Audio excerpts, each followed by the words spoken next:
عليكم ورحمة الله تعالى وبركاته. دلوقتي الأستاذ ساجد حابب إن هو يعمل معايا الحلقة بتاعت إيه؟ منوعات مع دينا جاد. ماشي؟ فالحلقة بتاعتنا بتاعت الأمثال الإيه؟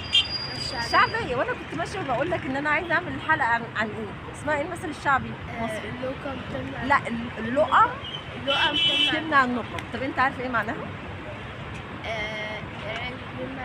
اللي هو اللقمه اللي هي ايه؟ العيش يعني. بتمنع انت لما تطلع حاجه لله اللي هي اللقمه يعني صدقه، بتمنع اي مصيبه، اي حاجه وحشه، اي حاجه ايه؟ وحشه. طب انت عارف قصتها؟ ايه اصل الحكايه؟ مش عارف اصلها؟ احكيها لي. وانا هحكيها لك اهو. ماشي. هي القصه بتقول ان كان في واحده كانت نايمه، فجاه شافت حلم الراجل جارها. معلش ثانيه بس، هي القصه دي هتبقى حقيقيه؟ ما قصه حقيقيه. الست دي حلمت بجارها ان هو في تعبان عمال يلف حوالينه يعني، وراح الحيه دي راحت لدعته. فلما لدعته السم انتشر في جسمه، راح مات. فهي قامت مفزوعه من النوم وجريت على جارها. قالت له الحق الحق، انا حلمت بيك بكذا كذا كذا. الراجل اتخض، الراجل ده كان غني جدا على فكره يا ست. فالمهم بقى هو بقى ايه؟ اتخض، فقعد يفكر يعمل ايه. هو كده هو خايف من بكره، في مصيبه جايه. فراح قال ايه بقى؟ انا هطلع حاجه لله. ذبح خروفين وراح وزع بقى على عزم الاقارب والجيران عنده. عشان ايه؟ عشان ياكلهم.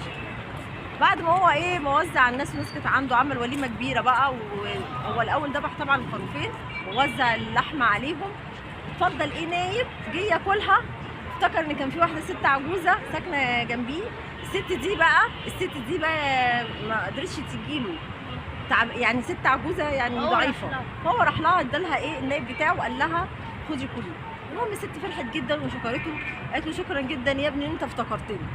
فالمهم بقى ايه؟ لما جاب يعني كلت وكده، فراحت رمت العظمه وهي جت نامت، فجت حيه شمت ريحه العظم.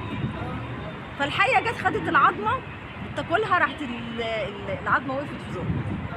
فالحيه قعدت تجري عماله تفلفص عشان تطلع العظمه منها، لحد ما وصلت عند مين بقى؟ عايش. راح ايه؟ وراحت هي بقى ايه؟ تخبط على الباب، عماله تفلفص عشان العظمه تطلع. المهم الراجل حس بخبط غريب على الباب، فجري يفتح الباب. يا عم جري يفتح الباب، لقى الحيه قدامه، راح مسكها ضربها، راحت ماتت. فقال سبحانك يا رب، فعلا الايه؟